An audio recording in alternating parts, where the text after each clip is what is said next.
and welcome everybody to It Is All a Work.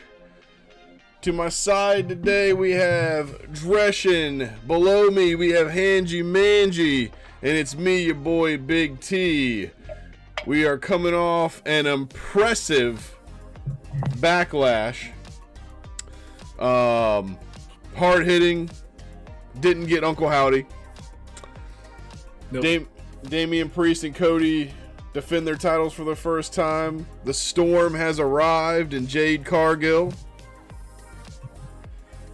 And yeah, overall, I think as far as first PLEs after WrestleMania, I think this was a good one. What do you guys think? Yeah, it was fairly decent. I liked it. I think we talked about it. My favorite match, I think it's the same as all of ours. The start of this, fantastic bout. Got to see Jade Cargill more in action. Sir, one of her first PLEs. Technically, it's her. Outside of technically it's her third because she was in the Rumble. They were at WrestleMania. Remember, they had the three of them fighting together. Oh yeah. And then this one. So this is her third PLE. That match showed that it's only her third. But we'll get to that when we're going through things. I think it was nothing against Jade Cargill or any of them. I think it was a very rough match. I think the referee was more inexperienced than need be. So the referee really didn't have control of the match like he should have. On top of the wrestlers, I don't know. They went off script, it felt like. And even Triple H commented on it after fact. So, who was the referee? I thought it was Lil Nate. Yeah. I honestly don't know the name of the wrestler. Look, when you have a wrestler in the ring that you are screaming in her ear that you can't go for that pin, you're not the legal man,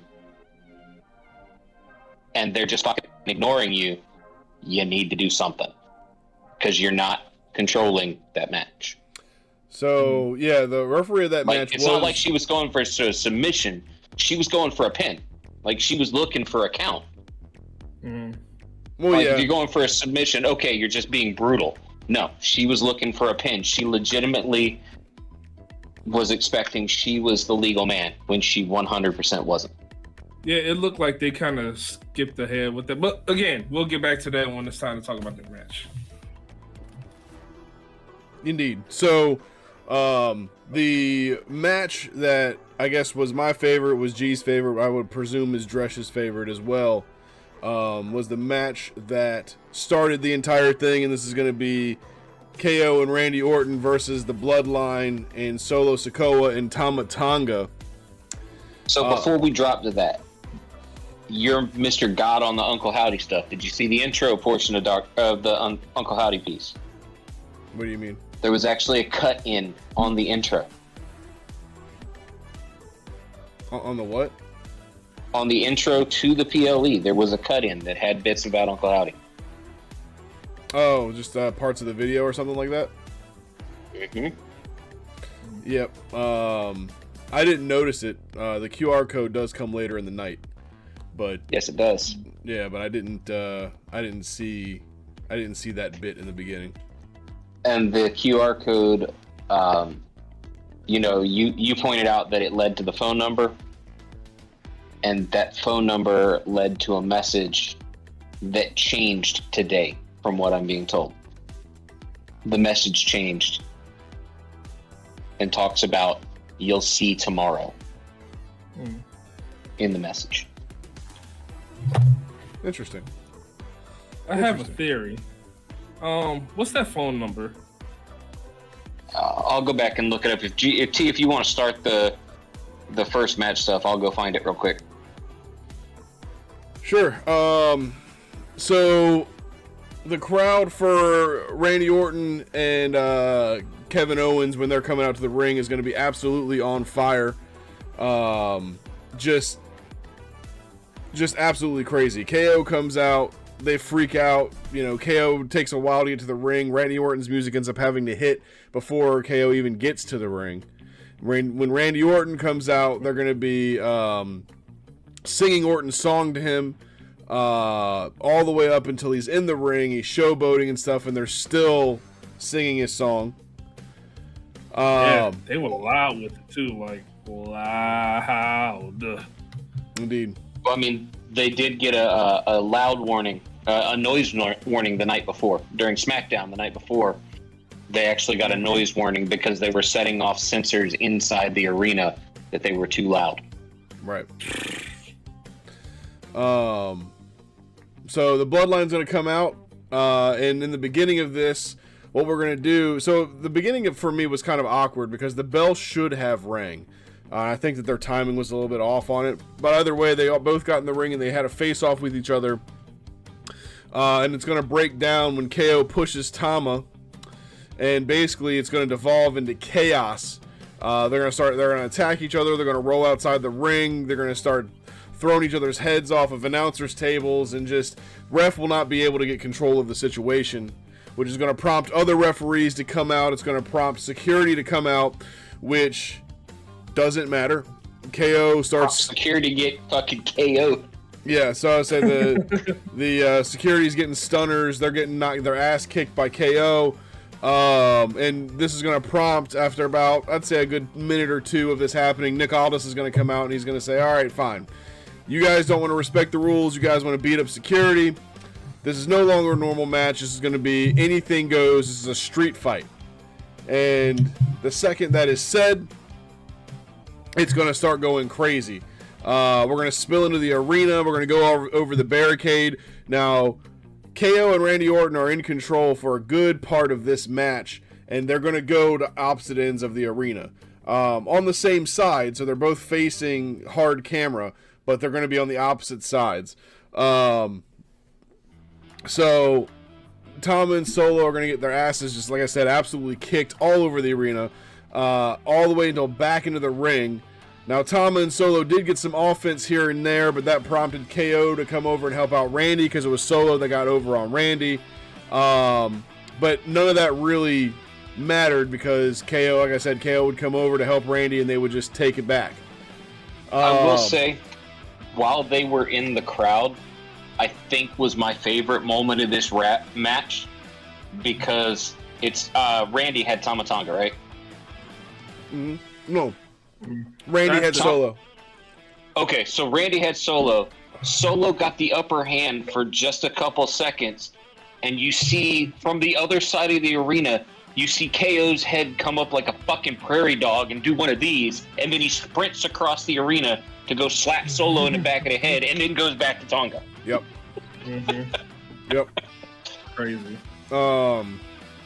So... during the time where they're doing that, they're pretty much utilizing anything they can as a weapon. They used the Prime sign that was sitting on the Prime hydration station. Owens also found a folding chair at one point. He found some kind of folding table at some point and used that as a weapon. When they fully get back to the ring, we're going to get a lot of headshots during the match, using trash cans, kendo sticks, this and that. Which again is just indicative of this new era. They're allowing headshots as long as they're... it seems that they're allowed as long as they're slightly protected, if that makes sense. It's something that's going to give. Right, something that's going to give. Nothing that's going to be too hard.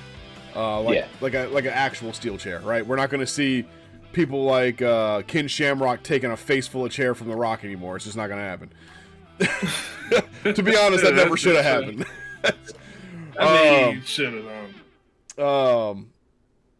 So like I said, they'll end up getting trash can lids, kendo sticks. Eventually they're going to get down to tables because that's what the crowd is asking for from the very beginning that weapons are introduced. Tonga is going to end up being the first one to taste a table. KO is going to set him up into a bullfrog splash to him through it. Orton is going to end up being the next one as he tries to put Solo through the table, but Solo's going to reverse, hit a Samoan drop, and put Randy Orton through the table. And at this point, we're going to see Solo and Tonga, the Bloodline, do what they do best, and that's slow the pace down, where they can really inflict damage and torture their opponent.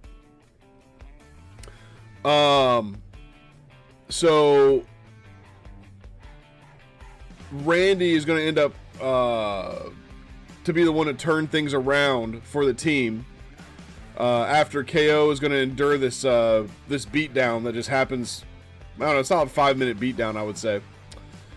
They're going to end up working to the outside where Solo will tease hitting the Samoan spike on top of the announcer's table, but Orton is going to reverse at the last second and hit the RKO on the announcer's table. This is going to get pop of the night. What's that? I think that was the pop of the night. Oh yeah, the fans lost. Yeah, the crowd went nuts after that. Like, yeah, the reversal was just so smooth. It was just like a get your hands off me, turn around, bow through the table. Right. So this is going to give KO enough time to get up, and he will hit Tama with a barrage of chair shots, and he's going to set up 4 chairs. He will then try to go like for a splash kind of maneuver through them, but before we can figure out exactly what he's going to do, Tama's going to get up, intercept him, and try to throw him off of the ropes. He starts to have a hard time with it. KO starts fighting him back, so this is going to make Tama go to the top corner to try to get leverage, and KO is going to ultimately get the upper hand and do a brain buster through all 4 chairs.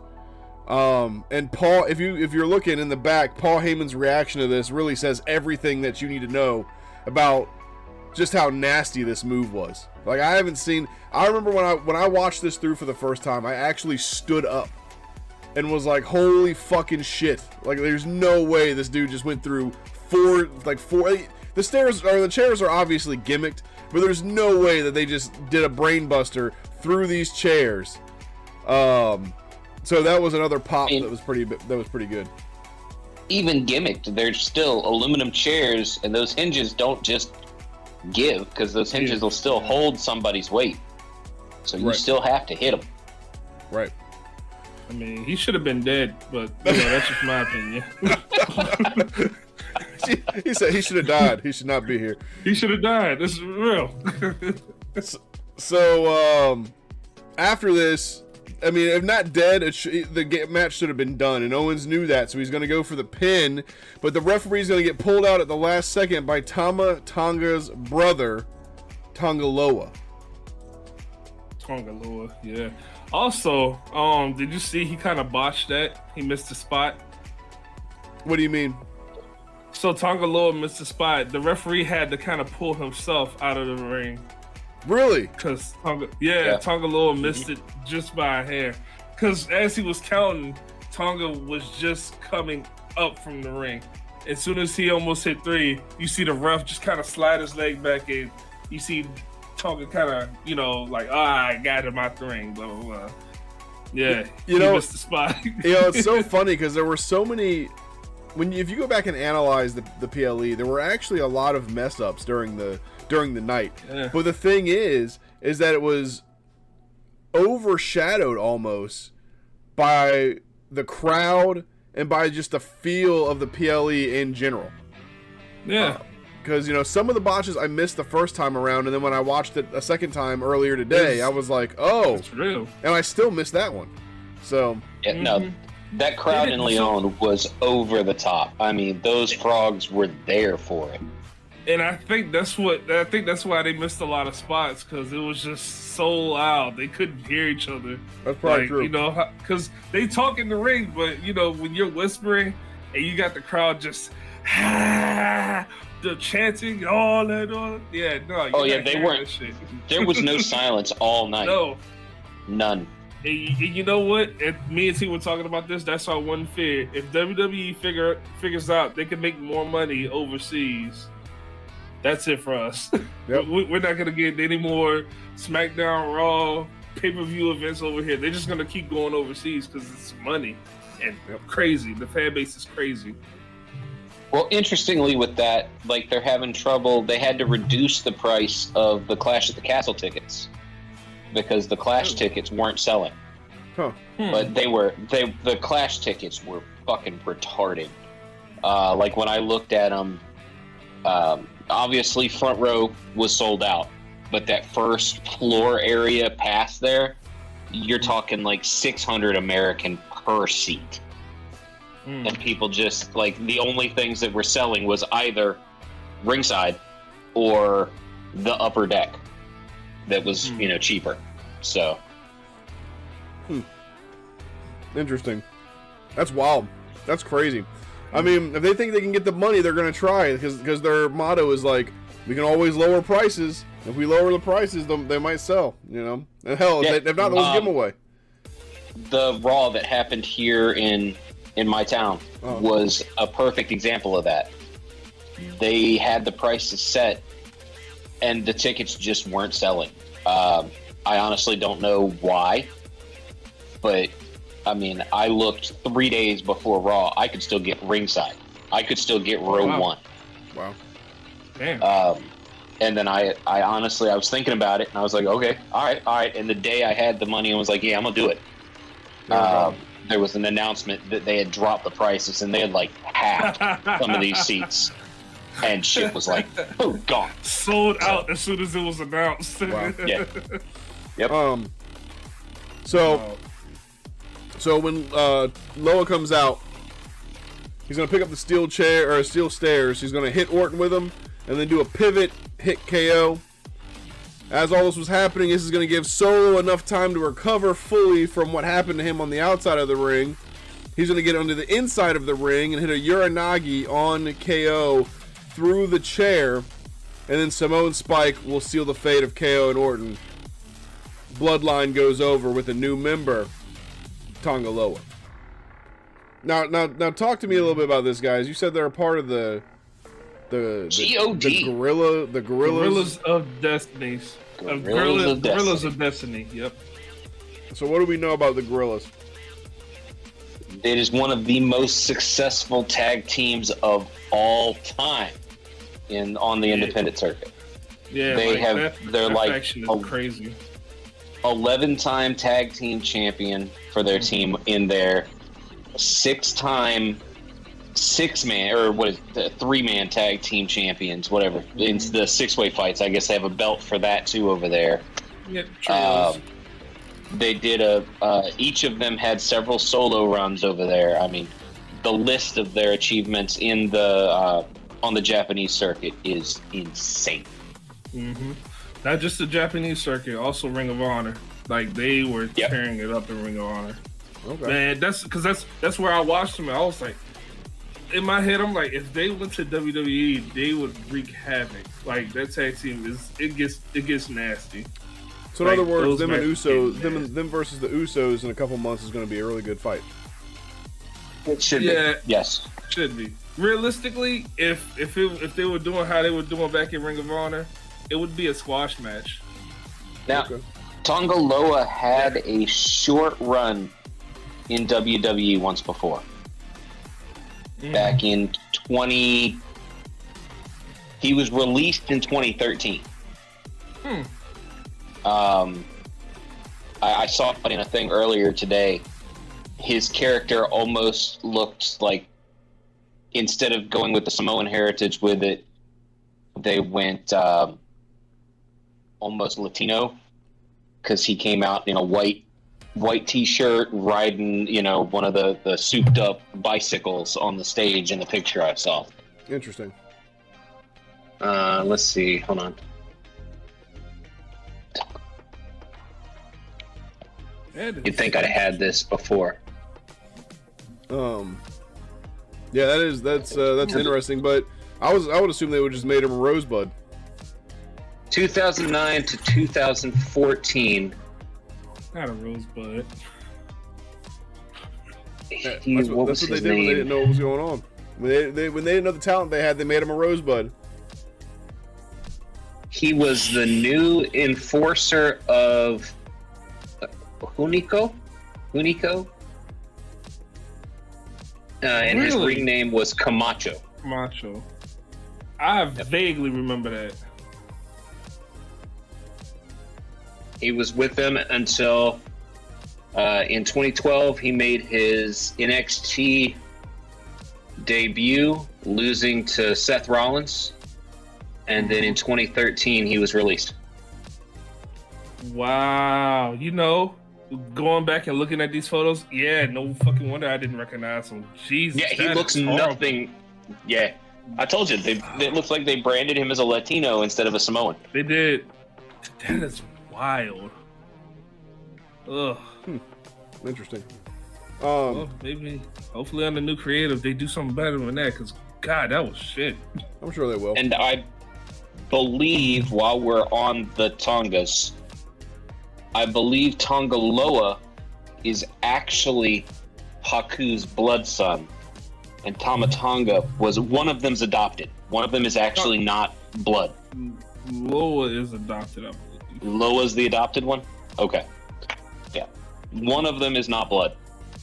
No, Tonga's the adopted one. Sorry, Tama Tonga's the adopted one. Loa's the actual. Okay. I know it doesn't make a difference, but with the whole bloodline thing down the road, it might. Because if they bring in Haku's other son, Hakuloa, yeah, you basically have God in WWE. No, I'm sure it'll happen, man. They're gonna keep building this bloodline thing. They're gonna beat it into the ground until it's dead. I mean, we still haven't seen Jacob Fatu. Yeah. Not on NXT and not on main roster. They've said he signed, but we still have yet to see him. So, and he's gonna fall into that somewhere. Interesting. So at the end of this match, the most interesting thing for me is Paul, and he is showing his Hall of Fame status because Paul is acting like a god. Paul is cowering over KO, telling him to leave him the hell alone. Just leave him alone. Let him be. He's done. Stop. And most of his acting that works for me, it's not the body motion, it's in his face. Like, he is so good of showing that genuine fear. It looks real to me on his face. Yeah, when Owens went off the top rope there and did the brain buster, because he had that "oh my god" back behind there or whatever. Right. Yeah, he actually said "oh my god." Yeah, you could actually hear him. Yeah. So yeah, Paul Heyman doing very good work. It's gonna play into the scene after the match here. After the women's title match, Naomi, Tiffany Stratton, and Bayley. I felt so bad for them. What, for the match? Oh, yes, follow? Because you followed that. That. There's no. I don't care how good the match, and the match was actually fucking baller. But you can't follow that. Nah. Well, I will be very interested to hear what you guys got out of this match, because I'm sure that what you guys got out of this match is different from what I got out of this match. Actually, what I have to say about it, you will be surprised. Well, I'll go through it, but I will just say before we get started that whether anyone likes it or doesn't like it, it is Tiffy time. I personally believe Tiffy carried this fucking match. The rest of it was very you got Sami Zayn female over here and Naomi working together. In all honesty, in my opinion, going through that match, the bright point of the match was every time Tiffany Stratton was actually doing something. Yep. And she was the heel, so she had to be the one to carry it because there were two faces, right? And so the faces were going to fight because they had to fight, but they were also best friends. So because they're best friends, they're going to try to, take out the heel and then fight each other and have their fun fight or whatever. So, but we'll take it from the top. So the crowd is on fire again, obviously. They are, and that's a narrative that will happen for the rest of the night. I'll mention it at least 2 more times.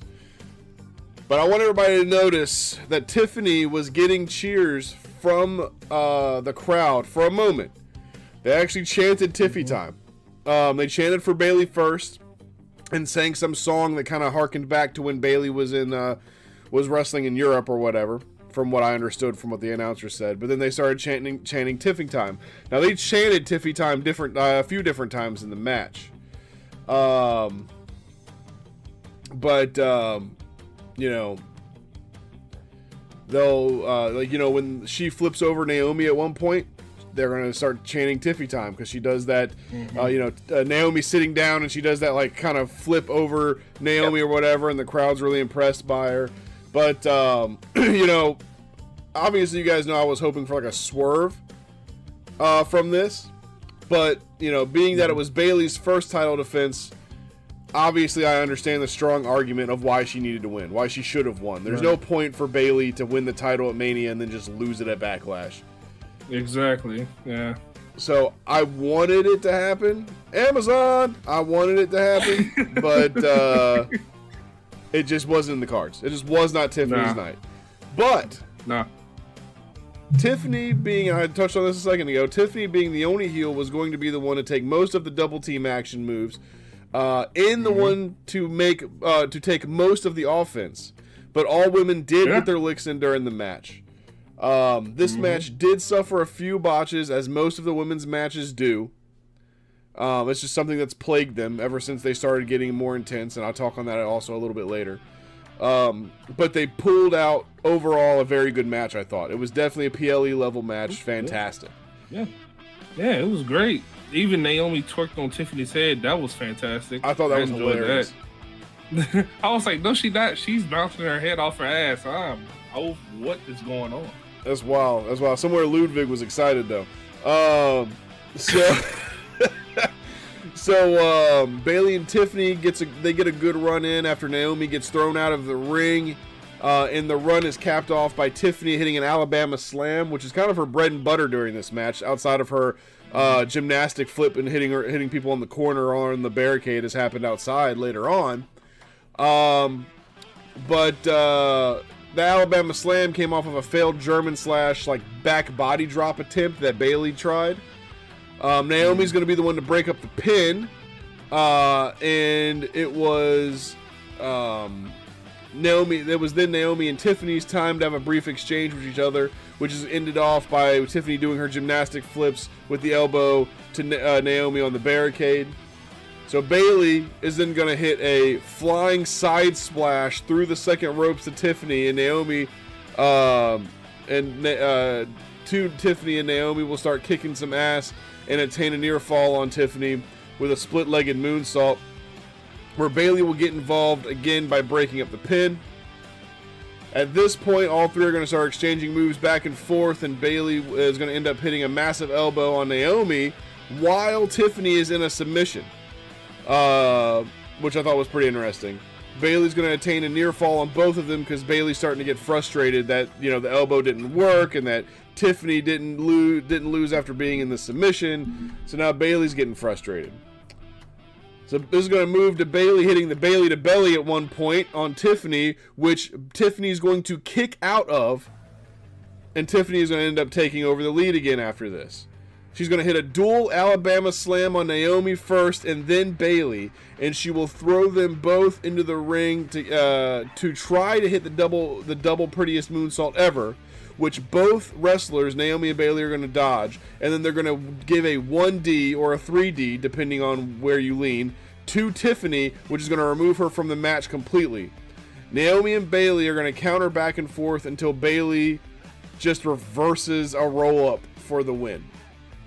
Yeah. Mm-hmm. So, my notes that I took on at the bottom was, this was a great match with an incredibly weak finish, with the best friends hugging it out at the end. They had to do a double team to the heel to get them knocked out, and the heel kicked their ass almost the entire time. This made Naomi look weak, in my opinion. This made Bayley's win look weak because of the way that Bayley won. And Tiffany Stratton came out of this match looking like a stud. Not only is she going to win Queen of the Ring, in my opinion, but she's going to be champion this year. So that's what I said. That's what I said about it. So what do you guys think? I know that Drush said he had some opinions, and G, I know you got some. So let's hear them. My brothers, testify. We know you like to shoot for the stars every time. We talked about your timing. Your timing is weak sauce, buddy. We're gonna talk about it. Get your timing together, and then we'll talk about Tiffy time being straight. All right. First of all, she's great. I love her as a competitor. She's gonna be fantastic. It's not Tiffy time just yet. I will say maybe towards the next WrestleMania. Maybe she gets that W. Maybe she wins the belt at WrestleMania. That's a high stake match. I can see her doing it. Maybe she goes against her, not protege, but future protege Charlotte Flair during WrestleMania. That'll be a good match for her to win the belt. But again, that's in the future. However, I do agree with Bayley and Naomi looking weak in that finish. Naomi looking weak during the entire match. Tiffy time coming out strong, but again, it's not her time. And as far as Queen of the Ring, come on, we already know who's gonna win that. I don't know why you keep egging it on.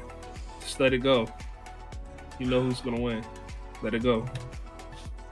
Dress, talk to me, man. Bring us back down to earth. You know what? Just about everything I have to say, minus Queen Green over there, is right on board with what G's saying. Naomi and Tiffany both looked, or not Naomi and Tiffany, pardon me. Naomi and Bayley both looked very weak in that. It honestly looked, for most of it, like it took both of them to handle Tiffany at all. You know, when anytime one of them was one-on-one with her, she was right there. She was in their face. She was controlling the match.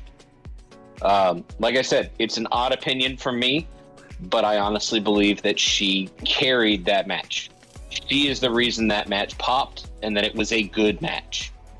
Yeah. If they had taken the Naomi and Bayley power of friendship, hey, let's just go punch each other a few times, hug it out, and roll up for a quick pin, this would have been a Jay and Jimmy Uso level match. Damn. So I'm very glad Tiffany Stratton was in it. And like I said, I think she carried it. I think she did a wonderful job with it. I look forward to seeing her with that belt because I don't think, just the way this ran, I don't think they're going to keep Bayley with it for too much longer. You know what's interesting? Squirrels had an interesting thought, and that is that Tiffy versus Bayley would have been the better play here. And I have a question. Do you think that they added Naomi because maybe in the back WWE officials weren't so sure that Tiffany could handle that level of match on their own? And if that is the case, do you think that this would have changed their mind? Well, if that was the case, then it definitely changed their mind now. Like, that's going to change, and Tiffany's going to be able to do more main event matches as far as the women's matches, I feel. But again, I still think that she's not getting the belt yet. Just not. Awesome. It's not yet. It's not her time. So I want to throw something else at you. I want to hit you with some well, not knowledge, but I want to hit you with some conspiracy theory. Some big T knowledge. All right, let's go for it. How about this? How about the queen, the real queen, Charlotte Flair, comes back? All right. And how about instead of Tiffany winning Queen of the Ring, which I still, in my scenario, I would have her win Queen of the Ring, and then the two queens. You would have her win everything. That's true. And then the two queens team up and they go against Jade and Bianca for a SummerSlam bout, and then Jade and Bianca get to beat Charlotte and Tiffany. Now I have Charlotte and Tiffany losing this, but I think that would be a banger of a match. I don't think we see Charlotte until, I don't think we're looking more like Survivor Series before we see Charlotte. I was going to say, do we know what's going on with her? She's injured? Yeah, she was injured. They estimated 9 months starting in November. So Survivor Series is probably the better play. She was in Lyon, but you got to remember her husband works with the company still. So why the hell wouldn't she take a free trip to France? Of course. Fair. All right, so I kind of like that idea, except for the whole Queen of the Ring thing. Nah, nixing that. I just say Charlotte Flair gets in the program with Tiffy time, They go for the tag belts. Something happens during that tag match. Queen turns on Tiffy Time. Boom. You got your match. Queen Charlotte versus Tiffy. Oh yeah. Charlotte, like Flair versus Stratton is going to happen. Definitely. Yeah. But I would love to see that tag team match. I think they complement each other very well. I think their styles would look very good with each other in the ring. I honestly think Charlotte Flair comes back and wins the butt off of Bayley at SummerSlam. I don't think she's back yet there. I don't think she's back by then. SummerSlam? I think we're looking Survivor Series before we see Charlotte back. Series. Yeah. So the timing can line up with SummerSlam if she comes back early based on a 9-month out. But I would agree with Dresh. I think that Charlotte's going to take the time.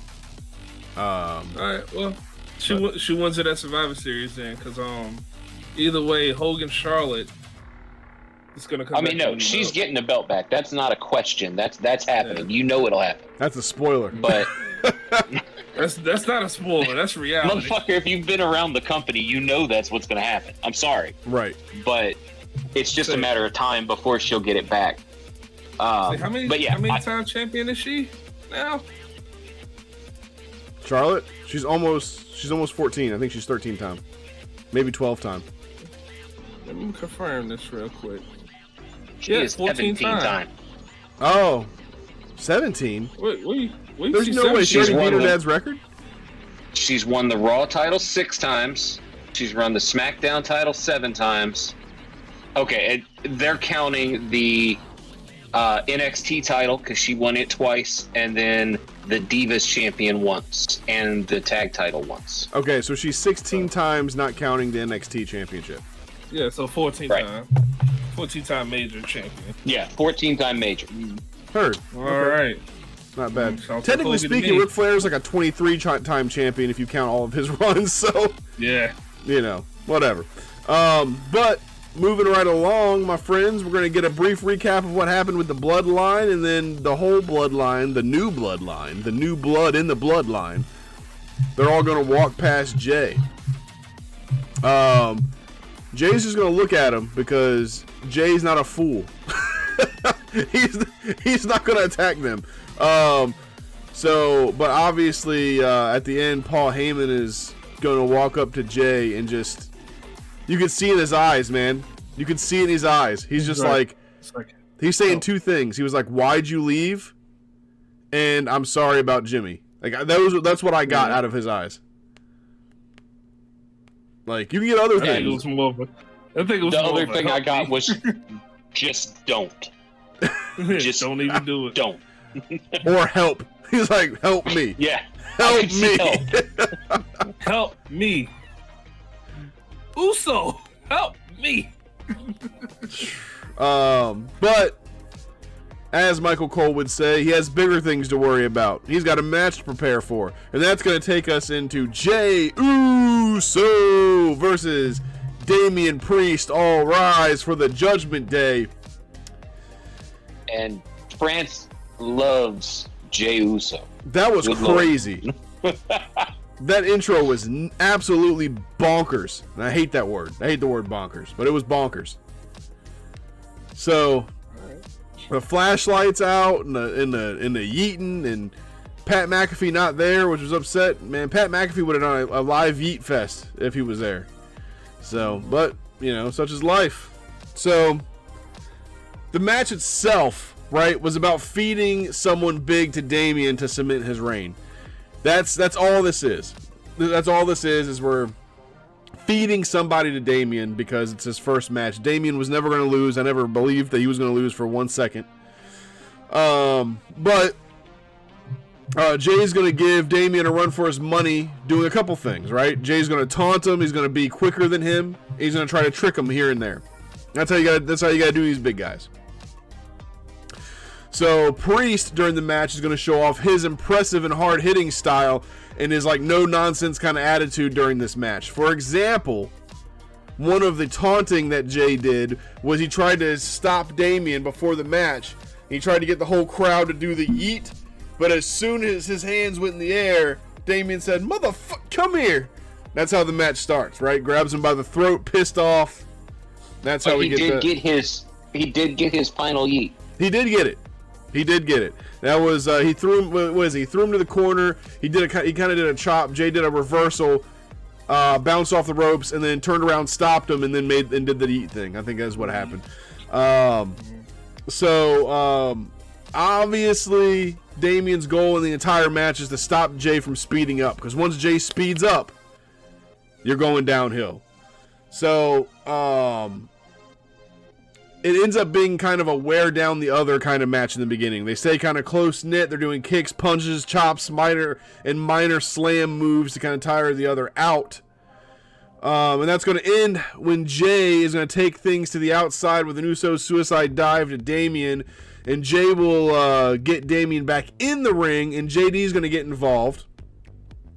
And will distract Jay to help Damien hit the spear for a near fall. Did I say that backwards? Was it Damien that got distracted? No, it was. I said it right. Just Jay's moved the spear and it fucked me up. So JD and Damien, after this near fall, they're going to get into an argument because Damien didn't ask him to come out, and he's pissed off about it. Basically telling him he doesn't need his help, and this is going to lead to Damien getting knocked on his ass, and he's going to end up receiving an Uso splash, in which he's going to kick out at 2. So Priest and Jay are going to work themselves back to a standing position where they will exchange blows back and forth, and the fans are going to chant yeet for Jay when Jay lands a blow, or no yeet for Damien when Damien lands a hit, which I thought was pretty cool. Again, crowd on fire. I cannot give enough props to the Leon crowd. Damien will get the better of this specific exchange, and he's going to deliver a razor's edge to Jay for a near fall. They will then start exchanging finisher attempts as Jay will get the upper hand with a spear for the near fall. Jay will be stunned by a kick. Jay will be stunned by the kick out for a moment, and then he will go for another Uso splash. But Finn, and this is unbeknownst to Damien, will come out to distract, which in turn allows Damien to retake control for a South of Heaven for a near fall. Now Damien will be stunned by this kick out because people don't kick out of the South of Heaven. And at this point, both wrestlers have kicked out of each other's main finishes. And they will start exchanging kicks until Jay gets the upper hand and will hit a spear and an Uso splash for what would have been the 3 count had it not been for JD putting Damien's foot on the rope. Jay is going to go on the outside because he's tired of this shit, and he's going to take out JD with a suicide dive, and he's going to take out Finn with a spear because Finn, for some idiotic reason, decided that he was going to charge Jay, and so he just got his ass speared for no reason. Well, for good reason, but he didn't have to. He could have just ran away. Jay will head to the top rope for a high-risk move, and this is going to be it. Damien's going to hit the ropes and cause Jay to land split-legged on the top rope, and Damien will then move to the top to catch Jay and hit the South of Heaven from the top rope for a 1, 2, 3. Now, the interesting thing about this match is that afterward, Finn and JD are going to get in to try to get some revenge and do a post-match beatdown on Jay. But Damien is going to throw JD off of Jay, and he's going to push Finn to the corner and grab him by his chin and beard, saying, "That's enough. He's had enough." JD and Finn, or not JD and Finn, but Priest and Finn are going to get into a brief argument, and then they're going to save face by everyone getting into position and holding their hands in the air victoriously. Now, the match note that I put on this was, I believe that Finn is the next sacrifice for Damien. Damien's face turn is imminent, in my opinion. I was actually mad during this match watching them get involved because it does lessen his run and it makes him look weak. And I know that that's not what he's trying to be about as a champion. So what do you guys think about the match? How do you feel about Judgment Day? It's getting a little wild. I think the match itself was a very good match. You know, it actually, on both ends of it, showed wonderful things. Damian Priest, we know, can do things as a solo competitor, and he showed his strength in that right. Jay looked much better in this solo bout than he looked when it was him and Jimmy.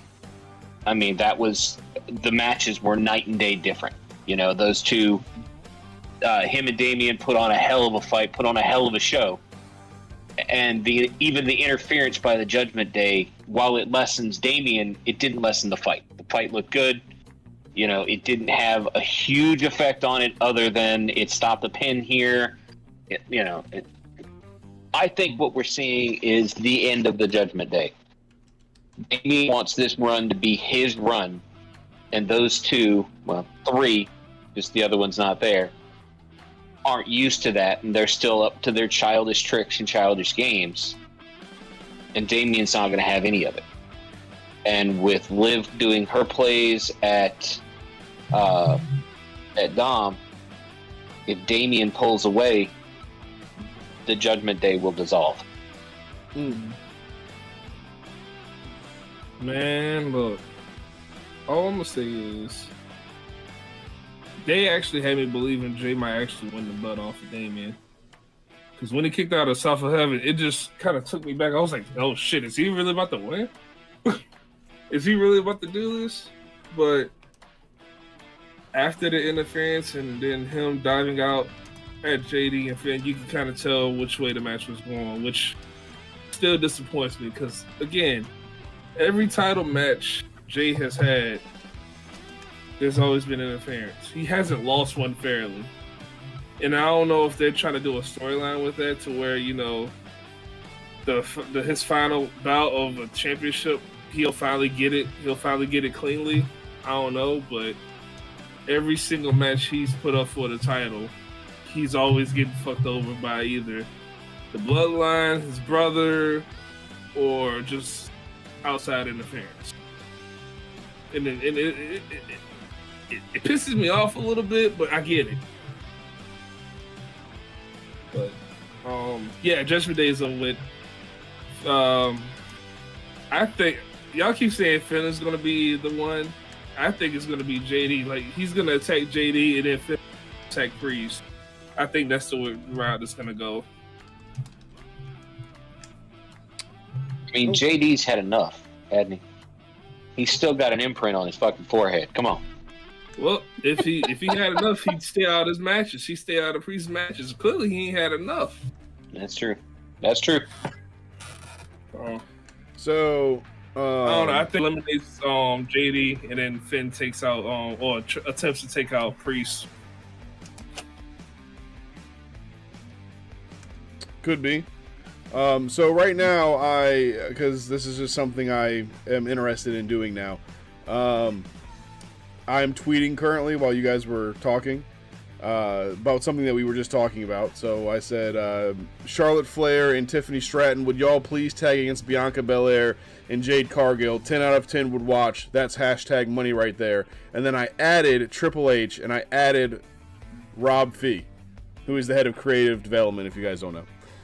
So we're tweeting that, and we will see if we get a response on that. I doubt it, but, you know, it'd be cool. Anyway. You think they ain't got that planned already? That's already in the books. It's written down. Triple H had that plan last year. Triple H is 2 years out at this point. Yeah. I mean, I sure should hope so. We got to think further ahead. We got to think about, let's see. We got to think about Finn Balor as the Universal Championship versus JD McDonough. I didn't think we were going into fantasy at this point. I was going to say, what the hell's wrong with you, man? Well, say Zelina Vega's about to win this strap. What the hell's wrong? That's going to be the future in 2 years, man. That's what he's planning. That's wild. That's wild. JD in a championship match is wild. That match is going to be interrupted by Brock Lesnar's daughter. Oh my God. He shouldn't even be in the contention for like the 24/7 title. So, yo, god damn, that's hate. Anyway, after the match, that is hate. We are going to get a QR code before the recap of the European tour. Now, we pulled up the number. G or Dresh, will one of y'all call the number and hold it up to the mic? Let's see what we're getting right now.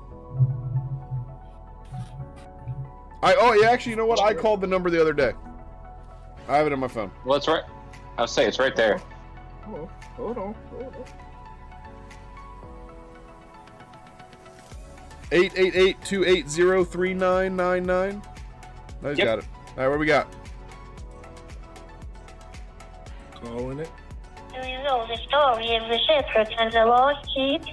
The shepherd left the 99 other search for the sheep that had gone missing. He rejoiced when he found it. But what happened when my precious sheep went missing? None of you cared. Their families didn't care. Their friends didn't care. You let the darkness take them. Left them shackled in hell all alone. But I set them free. They are my family now, and we will do anything to protect our family. I can't wait for you to see what they've become. It's beautiful. Oh, somebody. Okay. Then what I got earlier today, somebody edited because it said, "I can't wait for you to see tomorrow." Interesting. Well, I mean, I could. The thing is that they have been changing things in these different codes and stuff. They've been like hardcore changing things. So, you know. Leak this number out my phone real quick. That shit got me a little tight. That was creepy voice, wasn't it? Creepy. Yo, Yeah. I deleted that shit. I was like, all right, I don't need to come back. They're gonna die in 7 days. I don't need that. Jeez. All right, hold on. And the other thing that I want to show is the. You know, wake up with the Fiend mask staring at him in the bed. Oh my god. You know what? If it gets me out of inventory tomorrow, that's fine. We gonna have to get his other half one and have her just stand in the doorway at like 2 a.m. with it on. Don't get people murdered. That's all I'm gonna say. All right, so I'm not finding the QR code from Backlash. That's wild. T, it's in our in your and my chat between you and me. Oh, it's in our chat? Yeah, we'd swapped to just you and me talking, so we didn't spoil it for G. Yeah. Oh yeah, that's right. Yeah, I got it right here. All right. So let's see where this takes me. WWE.me. And that's going to take me to. Come on. So if you go here, there's actually something else that plays. So it gives you the number to call, but then it plays this. So close to finding him, but you don't even know what you're looking for. He's not what you think. He just wants to help. That's all he's ever wanted. He opens up his arms and makes you feel like you matter, like you belong. He doesn't change you. He reminds you. He wants to know. Why did you forget about them? He says he opened the door, and the time of secrets has come to an end. Nope. It's a creepy little bitch. Get out of here with your damn secrets. There's a video with that too of her standing in the room with the light in front of her, so all you're seeing is her back through the dress, right? That's SmackDown's code. Okay. Yep, that would be SmackDown's code. Keep that damn door closed. Keep that damn door closed. He said, "Don't open the damn door. I don't want to hear about the door." Headless night, no night. That was Keenan and Kel. If anybody didn't know that one. All right, but yeah, so we're gonna get the QR code before the recap of the European tour.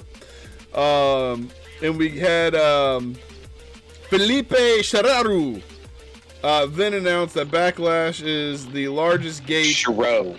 That one. Of any arena show in WWE history. Pardon, mon ami. I don't know what's worse, that pronunciation or the fact that you even put a different name on the internet. Just. Hey man, look, I don't tell you, but I do know what to talk. I do know what to talk about next, and that is Bianca Belair and Jade Cargill versus the Kabuki Warriors. He said something about French fries. He said, "Yo, you got a baguette?" Jesus. So this match, I really wanted to be able to say that this is one of the best matches of the night. And unfortunately, in my opinion, there has to be a loser. And the title change is the worst match of the night, in my opinion. Does that track with you guys? Yeah. Yeah. I now, unfortunately, for specific reasons, yes. I don't mind the title change. I think with the route they're running with Jade and Bianca and them being God tier, I get that. But this match, motherfucker, somebody needed to go back and practice some more, because this match was botched left and right. I hate to say it. and see that's what I was gonna say. It seems like somebody either missed the cue or jumped ahead of the match, because Somebody missed a whole fucking page. yeah, somebody missed the page or something, because motherfucker went back and was like, "Yo, you're not tagged in yet." So I want to tell y'all where the issue happened. It threw the entire match off, and I noticed it because I went back and watched it, because I was like, where did this start? And I'm going to touch on it here in a second when we start going through it. Jade Cargill tried to lift up Kairi Sane for a military press, and her hand slipped. And I think that I don't know if it hurt her neck or if it hurt her in some way, her pride maybe, but from that moment on, Jade started to doubt herself.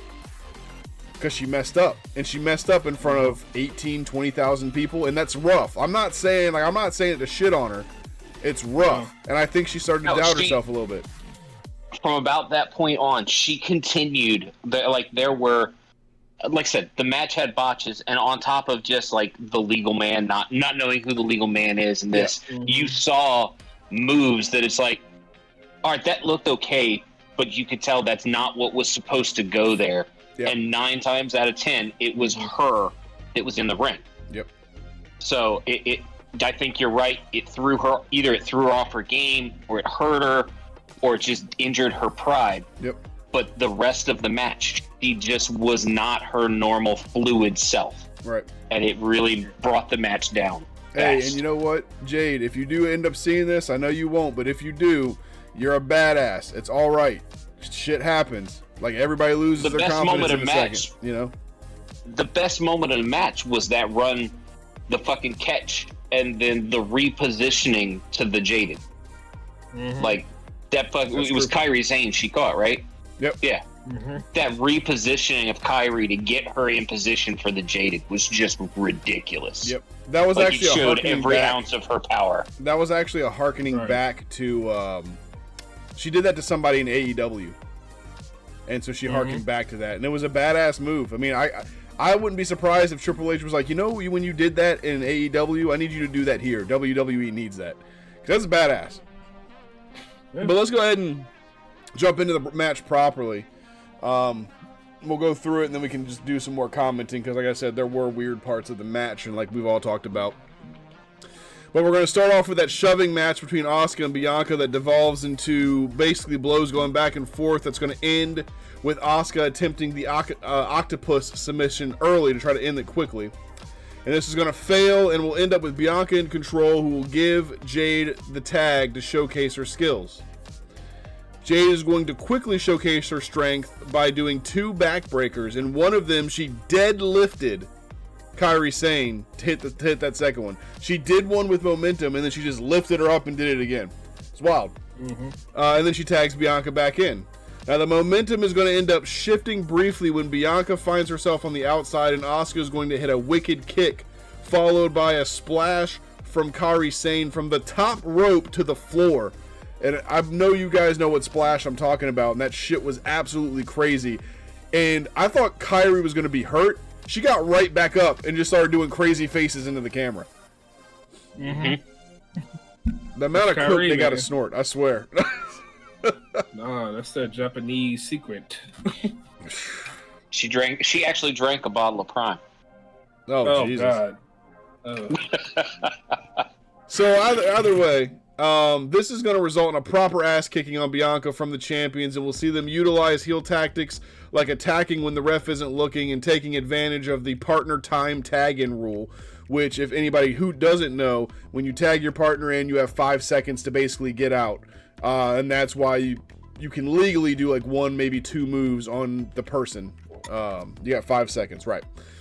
So they are going to tease the Jade Cargill hot tag very hard.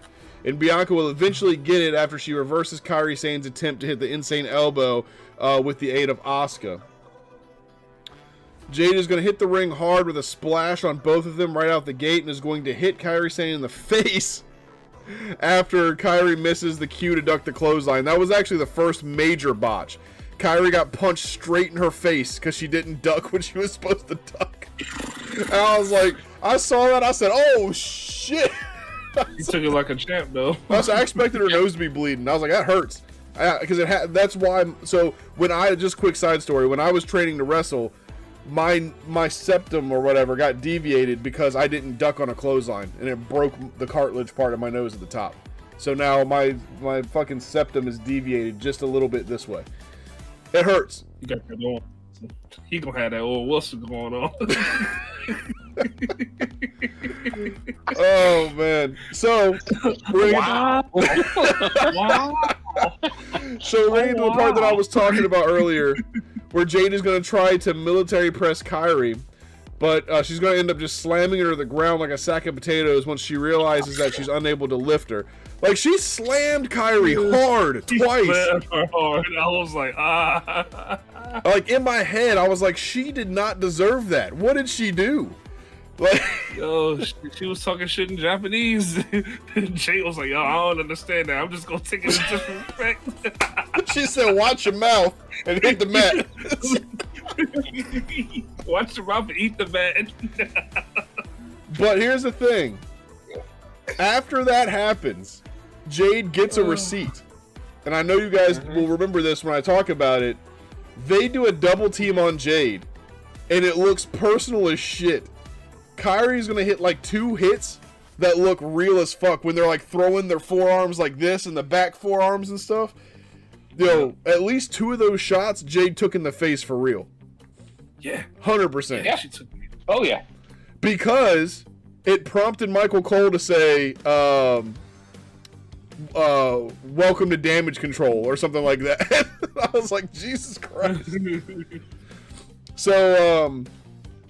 So getting to what we've been talking about, Kairi is going to forget that she's not legal at one point, which is going to lead to an awkward exchange between everyone, and Asuka is going to still stand on the apron like she's not the legal person until she gets tagged in. And Dresh, I do want to, so it was Charles Robinson. He's been reffing for like 30 years, but I do agree with you that he needed to take control and physically grab Asuka and pull her in. That needed to happen because it created. Yeah, because then they tagged, and now Asuka's not the legal man, but she's the one.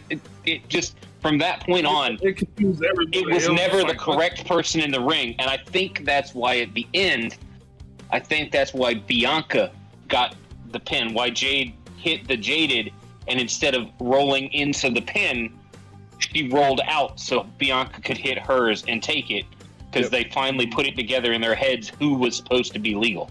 They literally just retconned, because the ref was like, "Oh, you're not the legal person in," and then like 5 minutes, like not even 5, like 45 seconds later, he was like, "I'll retcon it. Go ahead and just tag this person in." I'm like, "No." So, and Kairi was just in. I was like, "Wait, time out. What is happening?" Yeah. Oh my God. Yep. All right. So y'all need to figure it out.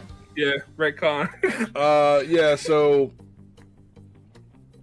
after this, you can tell that everyone was kind of blown up in the ring and confused. The pace slowed. Like, first of all, Jade was blown up. She was. Because if you look in the ring, there's a couple things that happened, and I might have it in my notes, but I'm going to mention it anyway before that. So the match pace slows, even though they're trying to be quick. And at one point, like, Kairi gets on top of Jade. Jade kicks out, and then Kairi just grabs an armbar. She like slides off of her and slides around her and just grabs an armbar and does this until Bianca gets in the ring. and then Asuka grabs an armbar on Bianca, and I'm like, the only thing I can think of why they made that transition is Jade is blown up, or Kairi. One of them had to be, right? Yeah, they needed the second to breathe. Right. So either way, yeah, I had it next to my notes. They're gonna end up in an armbar, and they're both gonna power out. Bianca and Jade power out by lifting Asuka and Kairi and slamming them on the mat. After the exchange is over, we're gonna go back and forth quickly with momentum. Both teams trying to hit their finishers to end the match. Kairi will hit the insane elbow on Bianca, and Jade will roll in to break it up. Now Bianca is going to roll out of the ring once this happens, and Asuka will officially get the tag in. She'll rough up Jade a little bit, but Jade will end up getting the advantage and knocking Asuka down. Kairi will go for a high-risk move. Jade will catch her in the powerbomb and transition from a powerbomb holding her to the Jaded. Bianca then rolls in, hits the KOD on Asuka on top of Kairi to win the new WWE, or to be the new WWE Women's Tag Team Champions. Jade Cargill, Bianca Belair go over. So my end match note was this. The match was okay at best, but I'm now worried about Jade being able to go the distance in a match. I'm also not sure whose fault all the botches were, ultimately. This is another thing that has plagued the women's division since they started having more intense matches. It's gotten loads better since 2012, but some of the women in the division are not where they need to be at all times. And as a man critiquing women's wrestling, it sounds fucked up to say, but the truth is we have eyes, and it's just something that has happened. It's just the truth. I'm not pretending that I can go out and do what they do. I can't. But what I'm saying is, if you compare them to the men, they on average have more botches, and they've been working on it and getting better. I'm not shitting on anybody. I'm just saying that it's the truth and it's an observation. Well, if I'm the asshole, let me know. I would say it's more botches that you can see. Like, okay, a lot of the men's, they botch, but they fix it immediately. Yeah. They fix it immediately. And you really can't even tell unless you just eyeball it like... Yeah, unless you're one of those people that have been sitting here watching this since you were 5, and you know every move inside out, and you can go... No, consistently. You took breaks. That's true, I did take breaks. You know, unless you're that guy that's doing the fucking Leonardo DiCaprio meme going, oh, you know, the men are very good at, oh shit, and being able to get back into it and make it so it really didn't look that way. The women, once they botch, it seems to get in their head. Like, once you have a visible botch in a match, the match goes downhill quickly. Yeah. And that's what happened with this one. I think this one had the ability to be just as strong as any other match of the night. Yeah. But that roll downhill made it so... Really, to me, even as much as they hyped it up after the fact, talking about they don't know who the hell is going to be able to beat, you know, Cargill and Belair moving forward because they are just a monumentous team and all. I get it. I get that's how we're billing them. But looking at that match, that's not what I see. I mean, honestly, I say without the botches, even the Kabuki Warriors, they look good. They look strong against them. Like, aside from the botches, which they both had, Kabuki Warriors was looking strong. I was like, you know what? I don't know. Maybe they don't put the belts on those two this time. It had me question it a little bit. Yeah. I mean, we all knew, but just a little bit. You sit back and like, you know, maybe Triple H pulls a fast one here. Maybe even Triple H commented on it during the press brief at the end of the night. Mm-hmm. He commented on the match. He did congratulate them for it, but he commented that it needed a little work. Mm-hmm. Yep, it just is what it is. I mean, again, it's... Shit happens. Shit legit happens. Jade has an unbelievable... Jade has an unbelievable amount of pressure on her. Think about what everybody's been saying about her and things like that. So, and I'm not saying that it's all on Jade, because it's not, but I'm just saying, like, Jade has a lot of pressure on her right now. Yeah, because coming over and, people saying, oh, she can't wrestle. This is why she got put down to the performance center. She needed to touch it. And, you get out there and you do moves like that, it gets in your head. Right. And it's been in her head for a while. So just having that kind of match, it was just like, it could be draining. And I think that's why she was gassed. Because she was stressed out, anxiety hit, and she was like, I'm just fucking up. And it's like, fuck, no. Yep. Yeah. But she has the ability to bounce back. I know she does. Whoa. I'm randomly on the White Rabbit Twitter right now. What is 21 days from May 4th? 25th. The 25th. They're debuting in Saudi Arabia at King of the Ring.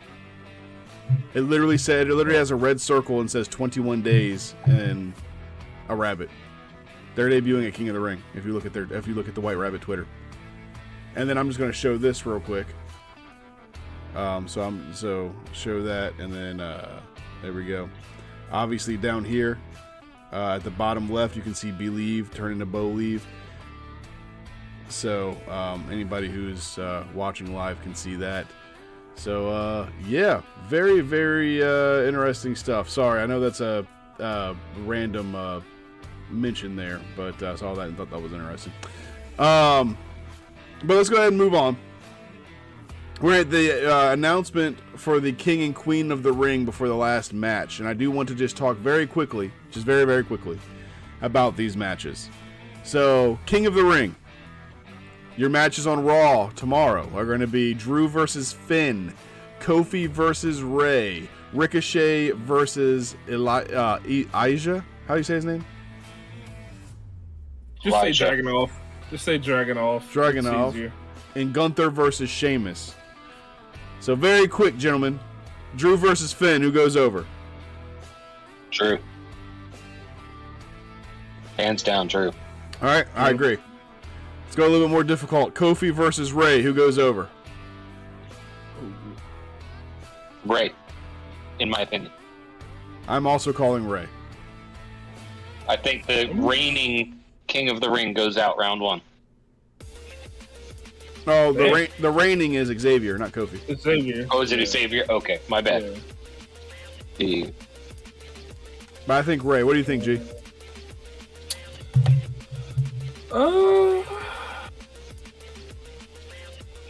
Fuck it, chaos theory. I'm going Kofi. All right. So one of the matches that I'm the most excited about on Raw, Ricochet versus Dragunov. Dragunov, hands down. I don't even have to think. Yeah, Dragunov, 100%. Ricochet got his belt. Fuck him. Don't you dare say Ricochet. Don't you dare. I'll say Dragunov. Gunther versus Sheamus. Gunther. I'm sorry. Gunther. I need to see Gunther. I need to see Gunther versus Dragunov. That's the one match I want to see in this shit. I'm sorry too. I want to say Sheamus all day long, but no, Gunther. Yeah. I'm going to say Gunther as well. I need to see Gunther versus Dragunov. That's legitimately the only match I want to see. I think we're definitely going to see it. Queen of the Ring. All right, Zoe Stark versus Ivy Nile. I'm saying Zoe. Yeah, Zoe. I think Zoe, yeah. Shayna Baszler versus Zelina Vega. Ooh. So, here, I'm going to preface this. Zelina and Zoe have been going back and forth on Twitter. And I don't know if the WWE wants to push that or not. So I'm going to say Zelina just off of that. Zelina is a former Queen of the Ring, so I think that she's going to go over. Yeah, I think Zelina on that one. So, this is the interesting one. I think this one's extremely interesting. Lyra Valkyria versus Asuka. I'm going to take Valkyria. Damn. All right. I'm gonna take Valkyria. The Empress of Tomorrow is no longer the god she was. Damn, the Empress of Tomorrow. Heard. She's the Empress of yesterday, because I'm taking Lyra as well. I do think Valkyria is going to win. I want to say that because I don't think they know what to do with Asuka anymore. So I'm going to go with Valkyria. Yep. Io Sky versus Natalia. Io. I also say Io. Yeah, I think Io. All right. Yeah. She needs a bounce back from losing that title. All right, so let's talk about the finals. Mm-hmm. Out of those 8 women, who do you think is going to be in the last match? Because it's going to be one of the 8. How would you do that? Zoe Stark is going to be in the last match. I think we're looking at Zoe Valkyria. Who's that? Zoe Stark and Valkyria. Yeah, but who wins? Oh, you're going the whole route. No, I'm talking. Yeah, he's going the whole route. Okay. See, I thought you were just asking what our final round was going to be. I think that's going to be our final round. I actually happen to agree. So who wins in that match? I'm going Zoe. That's my girl. I'm going to go Zoe. I don't think they're going to bring the NXT star up and give them the Queen of the Ring right out the gate. Not that push. But yeah, I think it'll be Zoe. I'm gonna say Valkyria wins the whole, or not wins the whole thing, but I'm gonna say Valkyria goes to the finals. That's what I'm gonna say. So we'll see who wins. We'll see what happens there. Now the harder decision: King of the Ring, out of Drew, Finn, Kofi Ray, Ricochet, Dragunov, and Gunther, Sheamus. So really, what are our picks? Which is Gunther, Dragunov, for G, Kofi, but for us, Ray. And then Drew, who's gonna win out of these 8? Who will be the last one standing out of the 8? Gunther. I think it'll be Gunther. I'd love to say Dragunov, but I think it's gonna be Gunther. It's gonna be Gunther versus Drew in the finals. They're gonna have a shellacking, and I think Gunther goes over, and it pisses Drew off because it's gonna be a CM Punk interference. I think. Yeah, I think Gunther wins King of the Ring, unless I see someone really impressive on SmackDown side. What if you see Braun Breaker? Then what? Braun's on Raw. Is he? He's not in the King of the Ring. Oh shit, he is. Yeah, oh wait, yeah, he is on Raw. No, he's on Raw. Yeah, you're right. Yep. So he's not even in King of the Ring. Damn. Nope. Because you know what? If they would have kept Braun on SmackDown, Braun versus Gunther. I'm not picking that. I'm not picking that. Fight me. I ain't picking it. That's fair. That's fair. Don't piss him off. All right, let's get into our final match. Do we have to? It took him like 37 fucking minutes in the ring. I think your camera died and your audio is messed up, Dresh. Uh-oh. Uh-oh. Uh-oh. You got a tornado going on out there? Uh-oh. All right. Well, moving on. We've lost Dresh. Damn. Cody Rhodes versus AJ Styles. Now, I will say that I thought this was the second worst match of the night. And I'm not saying it's bad. I'm not saying it was a bad match. I just think it ran a little long. It got boring after a while. Yeah. I ain't gonna lie. It got boring. I was like... And then you had Cody hawk up in the middle of the match, and I was just like, oh. Yeah, I mentioned that too. I was like, oh, God. All right. I legitimately just... That's the face I had. I saw him, and he was just like, yeah. I was like, all right. We went back to counting. So... I'm going to go ahead and go through the match. Dresh hates this part anyway, so maybe Dresh will be back by the time we get done with that. But, so Cody's going to come out, and the fans are going to sing Cody's song for like 10 seconds after it ends. Fans absolutely love both the wrestlers. They're going nuts during the whole match. To the point where the moving camera in the crowd is shaking, which I've never seen. So, and that's the camera that's on like the hydraulic stick that moves around, you know. The beginning of this match is just them feeling each other out because they've never gone against each other before, and things are going to get a little bit more serious when Cody does a cartwheel and does the Stardust symbol in front of AJ, which prompts AJ to respond saying, "Motherfucker." You motherfucker. Yes. The match itself is pretty evenly matched. As for a good portion of it, you can't tell who has more momentum. Every time Cody would start to build, AJ would cut him off, and vice versa. They're going to battle to the outside, where they will tease someone going through the announcer table at first, but that's going to end up leading to them being on the top rope, and a very awkward top rope tumble to the inside of the ring, where Cody is going to start favoring his back. They'll wrestle back and forth, but Cody will be the first to hit his signature move, and he hits AJ with a disaster kick for a near fall. After Cody and AJ work back to the outside, AJ will drop Cody on his neck, utilizing a suplex on the apron. And after that, AJ is going to break the count. So they're outside. He's going to break the count, roll in, roll back out. But instead of going to the floor, he's going to get up on the apron, and he's going to try to jump at Cody for a power bar, for a Huracan Rana kind of move, it appears. But Cody's going to catch AJ in a powerbomb position and put him through the announcer's table. They both make it back to the ring, barely beating the 10 count, and they will face off in a punch for punch until they both connect with a high kick that puts them both on their backs. After, they'll get back to their feet and taunt each other and go back to the same exchange as before, but this time they are going to throw more intense bombs at each other, and AJ will hit his phenomenal combo while Cody ducking the clothesline at the end of it to hit the Dusty's round of hits with the rolling bionic elbow to cap it off. AJ is going to hit the Burning Hammer, and Cody is going to channel Hulk Hogan's power and no-sell it with an immediate kick out and take punches straight to the face.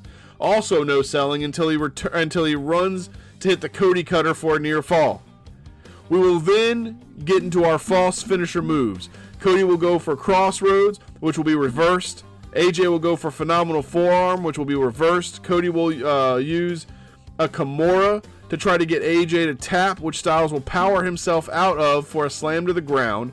AJ will then go for a Styles Clash, which will be reversed, which Cody will reverse to a Crossroads, which Cody will have his Crossroads reversed, the Styles Clash getting reversed, to top rope Cody Cutter to the Crossroads for the 1-2-3.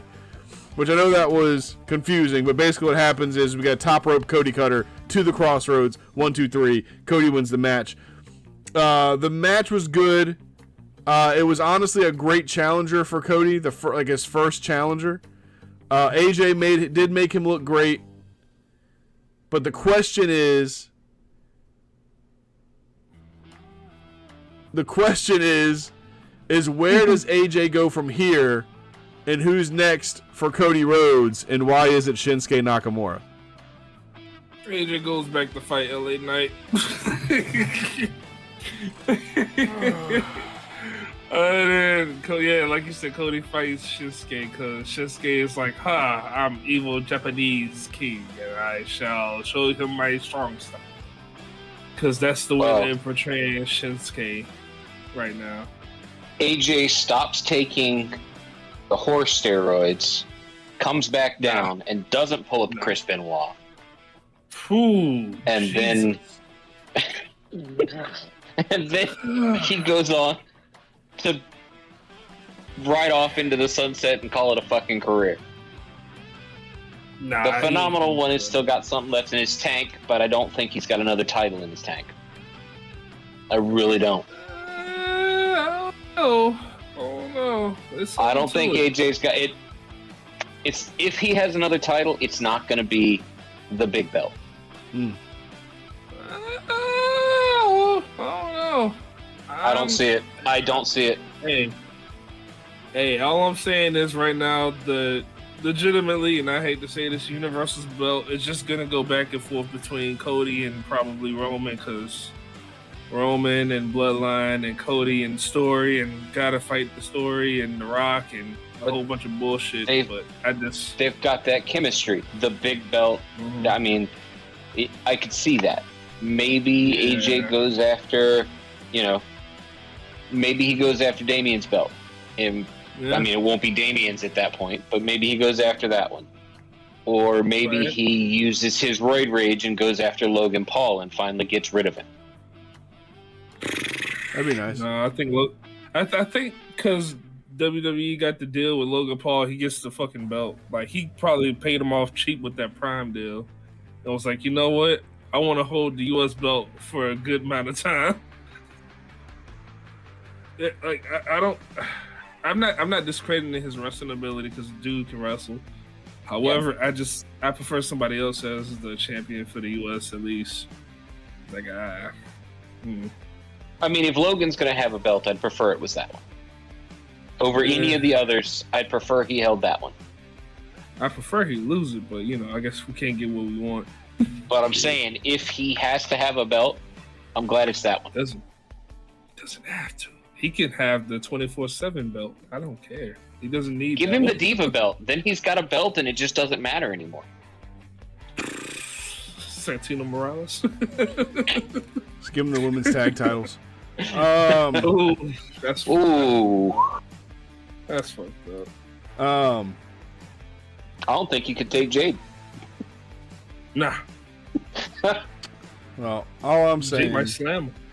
I'm looking forward to on SmackDown Jamie Noble coming back and challenging Cody Rhodes for the title.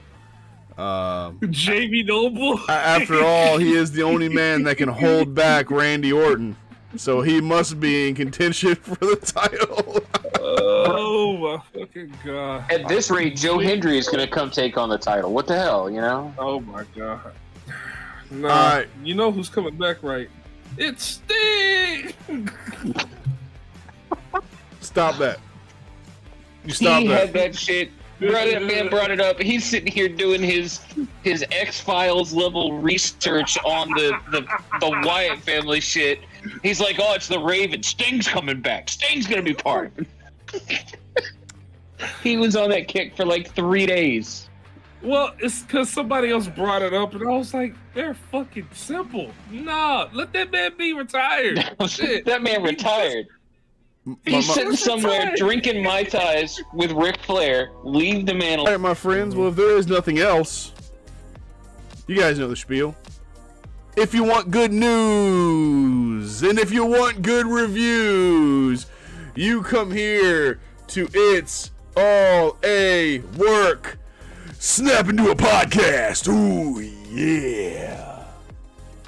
It gets worse and worse. He's fired tomorrow. Don't worry. We out.